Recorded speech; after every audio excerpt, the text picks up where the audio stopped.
Boa noite, quinta-feira, 1º de setembro. Hoje o Nesp Notícias vai apresentar as propostas do candidato a prefeito de Bauru pelo PCO, Osmar Brito. E a gente fala dos problemas da cidade na área do saneamento básico. Falta água nas torneiras, na estiagem e também quando chove muito. E o esgoto ainda segue para os rios porque a obra da estação de tratamento está atrasada. Tecnologia de ponta. Você vai conhecer as novidades na área de produção audiovisual expostas numa feira internacional em São Paulo.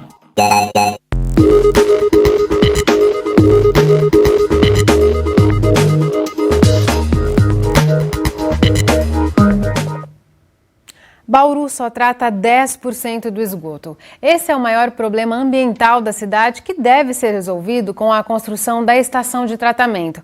Mas as obras estão atrasadas. Outro desafio na área de saneamento é garantir o fornecimento de água, faça chuva, faça sol.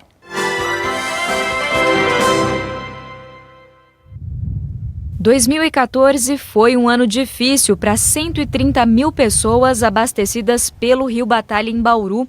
Por conta da estiagem, o nível da lagoa de captação chegou a 1 metro, quando o ideal seriam 2,60 metros. As torneiras secaram em 95 bairros e muita gente teve que se adaptar. Eu estou utilizando a água da piscina para poder estar lavando louça, jogar na privada também. Meu filho e meu marido ontem foram tomar banho fora, tá? E eu ontem tomei banho de canequinha. Hoje eu vou para casa da minha irmã.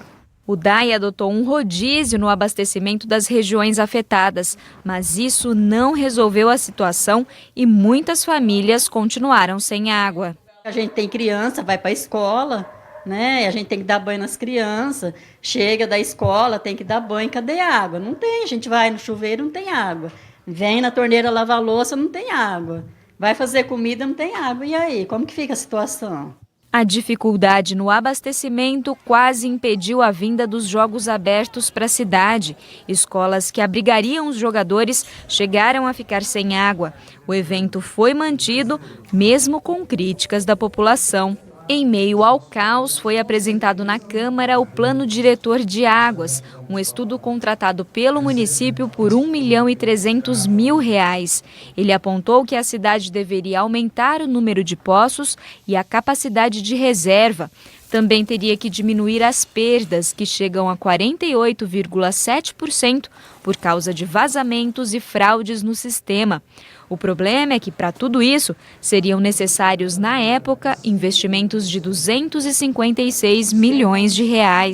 Isso vai estar sendo investido ao longo aí dos próximos 20 anos e a gente entende que é um investimento sim possível e que o DAI vai precisar fazer para poder regularizar a qualidade e a quantidade de água da cidade. Atualizado, hoje o plano custaria mais de R$300 milhões.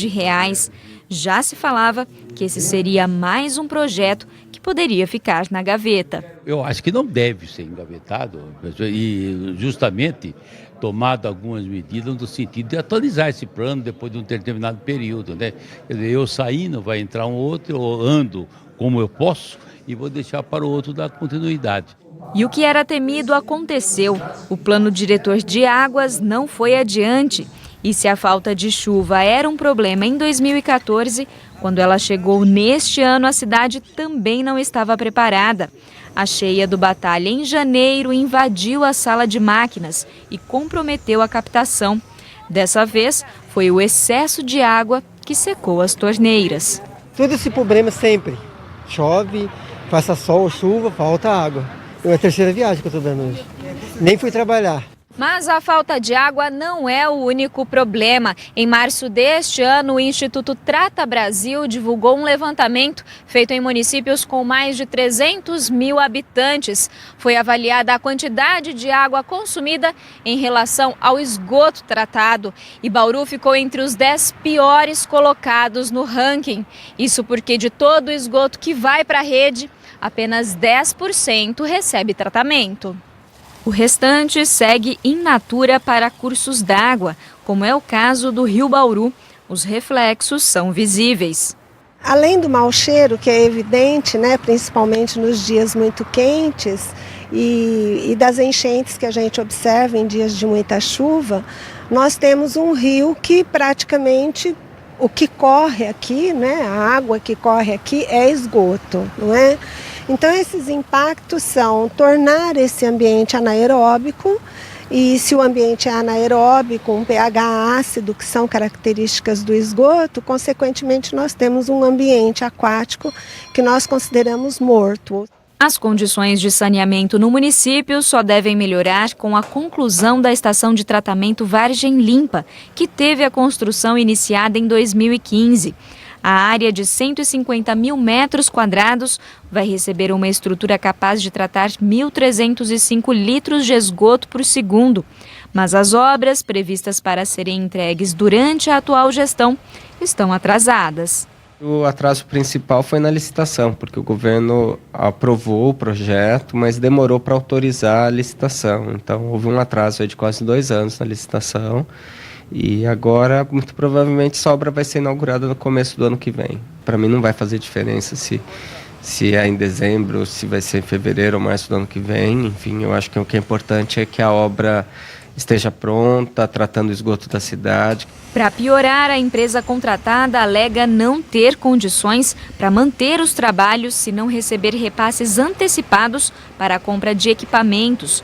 Rodrigo Agostinho encaminhou um projeto de lei à Câmara para que recursos do Fundo de Tratamento de Esgoto sejam usados. A proposta dividiu os vereadores, mas acabou sendo aprovada. Resolver a falta de água e concluir a construção da ET são ações que a população de Bauru espera do futuro prefeito.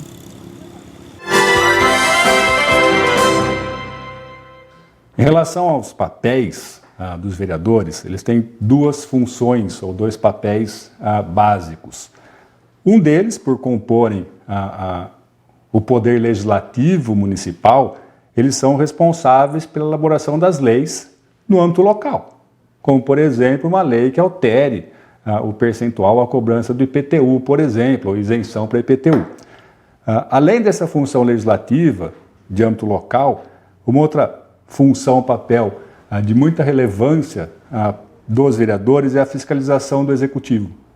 Os vereadores, na verdade, eles fazem a fiscalização dos atos do prefeito municipal. E essa, talvez, no ambiente municipal, local, seja de maior relevância, haja vista que os municípios têm pouca função legislativa. Depois do intervalo, a gente fala sobre os desafios no saneamento e outros problemas de Bauru com o candidato a prefeito pelo PCO, Osmar Brito. Voltamos já já. Voltamos e a gente recebe agora o candidato a prefeito de Bauru pelo PCO, Osmar Brito. Ele tem como candidato a vice-prefeito Adilson Pereira, também do PCO. Vamos conhecer as propostas do candidato. Osmar, muito obrigada por sua presença aqui no Nesp Notícias. Eu agradeço e boa noite a todos. Boa noite. A ordem das entrevistas com os candidatos foi definida em sorteio e elas têm a duração de 10 minutos contados a partir de agora.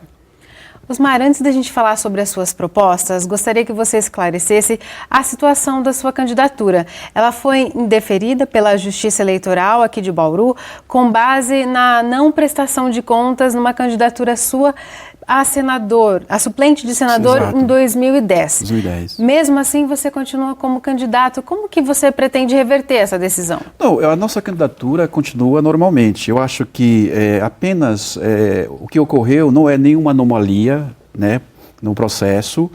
Em 2010, eu fui candidato a suplente senador e houve um indeferimento por parte do TSE, né?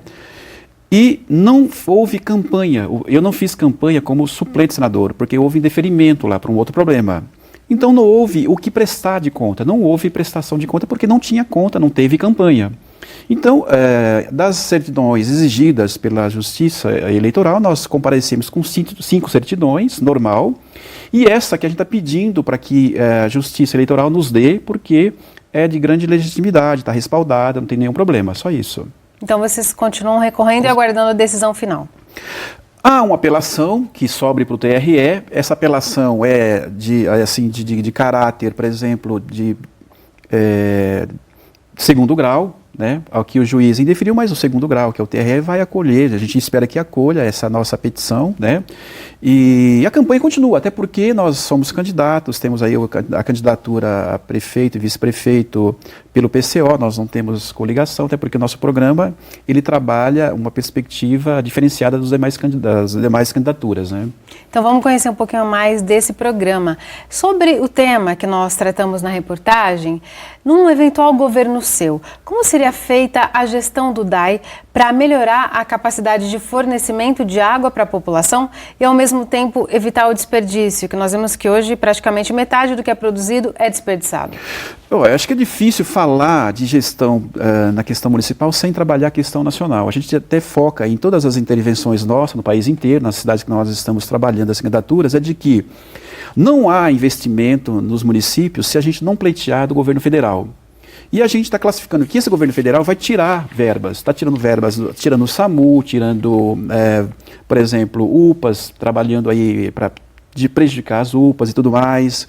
A questão geral aí, a tendência é que o governo federal aí de caráter aí, golpista, né, ele vai fazer de tudo para que as finanças públicas supra a demanda da dívida pública. Hoje nós temos uma dívida pública em 70% do PIB, quase isso, né, que é administrada pelos bancos privados. A gente discorda disso porque a cada ano 500 bilhões de reais são direcionadas para os bancos privados fazer rolagem dos títulos da dívida pública no Bolsa de Valores.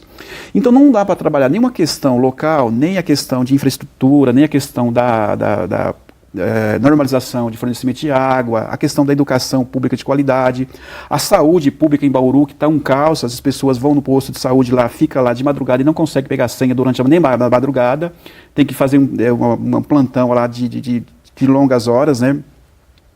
A questão do DAI também é uma questão de investimento federal. Eu acho que tem o fundo de tratamento de água aí, poderia direcioná-lo para a questão aí mais de correção da rede. O fundo de tratamento de esgoto. O fundo. Poderia, assim, dar uma outra dotação para ele, para poder socorrer a deficiência na distribuição. A gente vê que há muita carência aí da distribuição. E pleitear do governo federal essas verbas para fazer o tratamento tal como está sendo feito a ET, né? Eu acho que o fundo ele foi objeto de votação numa lei na Câmara, na Câmara Municipal. Pode ser modificada essa lei e de fazer um redirecionamento desse volume de dinheiro que está aí represado num fundo, né? Falando agora sobre mobilidade urbana, o PCO ele se coloca contra as grandes companhias de transporte. O que, na sua visão, precisaria ser revisto aqui na cidade desses contratos com as empresas que prestam serviço de transporte coletivo, que é a opção que Bauru fez pelo transporte coletivo em ônibus? O que precisaria ser revisto para que a qualidade do serviço melhorasse, já que a população tem muitas críticas? Sim, eu acho que a matriz de transporte ela tem que ser estatal. Essa empresa tem que ser uma empresa de capital estatal, municipalizada, né? Você pode até acolher alguns entes privados, algumas cooperativas de transporte, não sei se seria o caso de Bauru, mas nas grandes cidades, onde tem uma demanda muito gigantesca no transporte coletivo, teria que também ter as empresas estatais, municipalizar as empresas, né? E aí, na demanda que você tiver para poder melhorar o fluxo, o transporte, você poderia dar espaço para pequenas cooperativas de peroeiros, de vans, né, de caráter privado. Mas a matriz do transporte coletivo tem que ser de caráter municipalizado. É uma marca do seu programa de governo, que vem das diretrizes do PCO, a reestatização de todos os serviços públicos.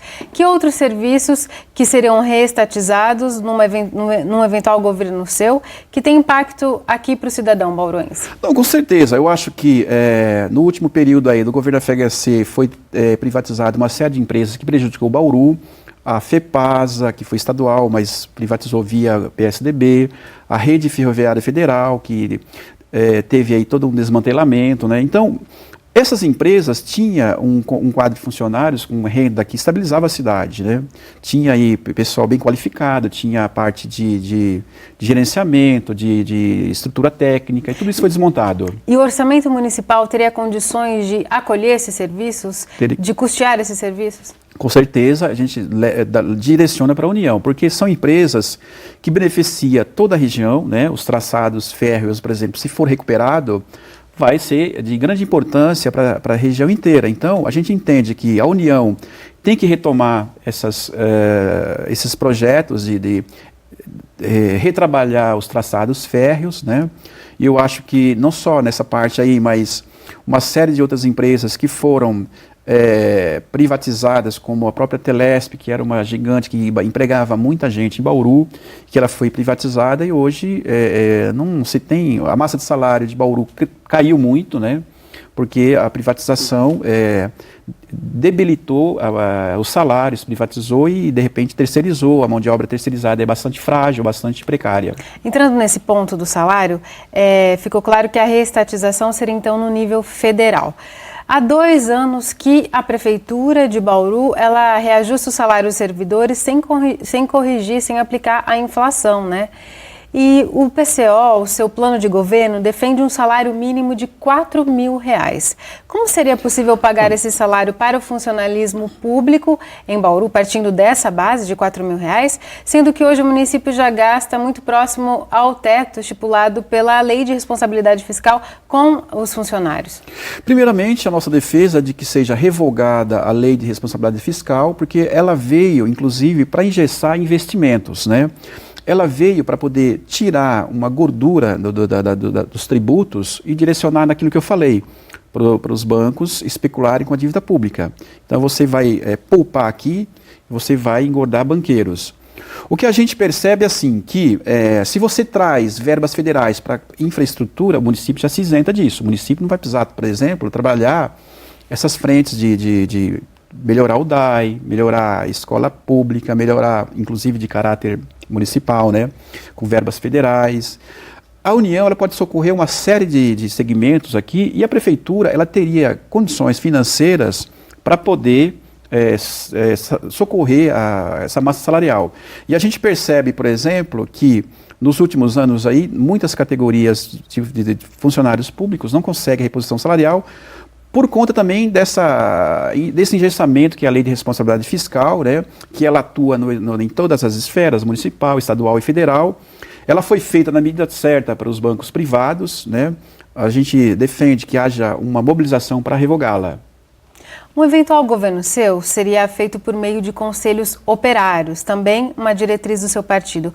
Como funcionaria na prática? A gente tem 1 minuto para a resposta. Não, nós temos, por exemplo, um pedido, assim, uma mobilização pela Assembleia Nacional Constituinte, que teria que modificar uma série de órgãos, né, dos serviços estatais, aí, por exemplo. Eu acho que o Conselho Popular, como a gente defende, é a forma de representar de forma democrática os interesses da população, porque as câmaras municipais são bastante limitadas, são representantes dos grandes interesses locais, né? Nós temos aí mais de 5.000 municípios, que cada uma tem uma Câmara Municipal, e quase todas elas só defendem os interesses dos grandes interessados, aí, dos grandes favorecidos. Os Conselhos Populares vai, de fato, dinamizar essa representação, vai fazer com que os trabalhadores construam seus organismos de representação, né? Para isso é um debate político nacional, numa Assembleia Nacional Constituinte. Nosso tempo a gente atingiu agora, Osmar. Sim. Desculpa interrompê-lo, mas muito obrigada por sua participação. Eu agradeço e a população que acompanha o nosso programa pelo site do PCO, que tem mais complementos. Tá certo. No próximo bloco, vamos conhecer as novidades na área de produção audiovisual. A gente convida você para um passeio pela Feira da Sete, a Sociedade Brasileira de Engenharia de Televisão, que agora é parceira em pesquisas da Unesp. Voltamos num instante só. Setembro começou sem chuvas por enquanto, porque a previsão é de que elas voltem no fim de semana. Vamos ver como fica o tempo amanhã. A sexta-feira vai ser com tempo aberto em todo o estado de São Paulo. Bauru segue sem chuvas amanhã, mas o tempo volta a ficar instável no fim de semana. Agora a umidade do ar é de 55%. Os ventos sopram fracos, a 3 km por hora. Hoje a mínima foi de 12 e a máxima chegou a 24 graus. Nesta sexta, os termômetros devem variar entre 13 e 27 graus. Nós falamos aqui no Unesp Notícias sobre a parceria da Unesp com a SET, a Sociedade Brasileira de Engenharia de Televisão. E nesta semana foi realizada uma feira em São Paulo com as novidades no mercado de produção audiovisual. Nossa equipe foi conferir. Todos os anos, a Feira da SET traz o que há de mais novo em equipamentos e soluções para o mercado de rádio e televisão. Nesta edição, 400 marcas de 37 países se dividem em cerca de 200 estandes. Fernando trabalha com manutenção de áudio e vê na feira uma oportunidade de se atualizar e de ampliar a atuação no mercado. Viemos buscar novos clientes para pegar novas marcas e também conhecer um pouco mais como que está o setor atualmente, ver quais são as tendências, as novidades do setor. Mas a exposição não é um suporte apenas para os profissionais. Ricardo está cursando produção audiovisual e veio ter contato com equipamentos que não teria acesso de outra forma. A gente tem que participar por mesmo das inovações. Cada dia, você sabe, né? Tem muitas coisas que estão saindo. Que, por exemplo, eu não sabia de muitas coisas que agora que tem aqui nessa feira, né? Um dos destaques dessa 28ª edição da feira é esse equipamento que possibilita transmissões ao vivo de áudio e vídeo em HD. Depois de acoplado aqui à câmera e usando uma conexão 3G ou 4G, esse equipamento permite que qualquer informação seja enviada da rua para uma emissora de TV. Por ser pequeno, leve e de fácil manuseio, ele oferece a agilidade que uma equipe de jornalismo precisa quando está na rua e vai entrar ao vivo na programação. Você não depende de um veículo para chegar até o local. Dizem algumas televisões que você não precisa achar um lugar para estacionar, né? Simplesmente chegar na notícia. O ao vivo hoje na televisão talvez a ferramenta mais importante de todas as televisões para se contrapor à internet, né? Neste outro estande, uma solução para distribuir vídeos. Produtores de conteúdo que querem facilitar o acesso ao próprio material podem usar essa plataforma digital como uma biblioteca para armazenamento. Por meio de uma assinatura, clientes ou interessados baixam um aplicativo e acessam os vídeos de onde estiverem. Quais os benefícios para quem disponibiliza o conteúdo? Ele pode ter como benefício, principal benefício, relatórios de visualização do conteúdo para verificar que a audiência tem aquele conteúdo e também dentro da plataforma a utilização de publicidade dentro da plataforma, né? Isso também é uma forma de monetização do produto. Mas a SET não traz só as inovações em produtos e serviços. Ao mesmo tempo em que a feira é realizada, o congresso da entidade também promove debates sobre diferentes temas. Nesta mesa, por exemplo, o futuro da televisão, do rádio e dos novos meios foi discutido a partir do olhar de comunicadores e produtores de conteúdo, um contraponto à visão técnica da entidade. Os engenheiros, que são os que assistem ao congresso, eles trabalham com o conceito de tecnologia, é importante, a tecnologia é positiva, mas muitas vezes falta o outro lado, que é o lado de como que as pessoas que estão em casa, elas trabalham, entendem essa inovação tecnológica. O que nós tentamos com isto é tentar mostrar para quem está aqui que a infraestrutura é muito importante, mas também precisamos ter o olhar do telespectador, do ouvinte, dentro desse processo. Francisco é professor do Departamento de Comunicação da Unesp em Bauru e participa do congresso pelo 2º ano consecutivo, representando a universidade. Para ele, são espaços de discussão como esse que permitem avançar nas pesquisas. Para nós, da comunicação, é um espaço significativamente importante, porque a SET é uma entidade de classe que é formada por engenheiros, que desenvolvem a tecnologia que nós vamos trabalhar pensando o conteúdo para ela. E a gente sempre esteve muito distante disso, né? A gente só ia tomar conhecimento quando essas tecnologias estavam já popularizadas ou implantadas nas emissoras. Aqui nós temos a oportunidade de discutir antes mesmo delas serem implantadas, ou seja, na concepção delas, nas tendências que vão estar à frente. E nisso a gente consegue pensar e conduzir nossas pesquisas de um formato muito mais prático, muito mais próximo ao que vai acontecer realmente, e não tão baseado em resultados de experiências que demoraram anos para ser configuradas e complementadas. A oportunidade está aqui. É isso por hoje, a gente volta a se encontrar amanhã às 7 da noite, ao vivo. Tchau!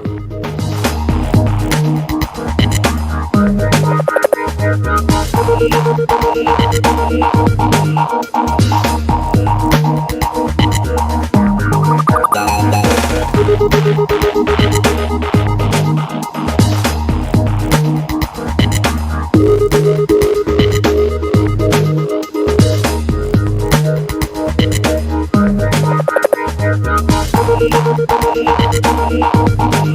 back.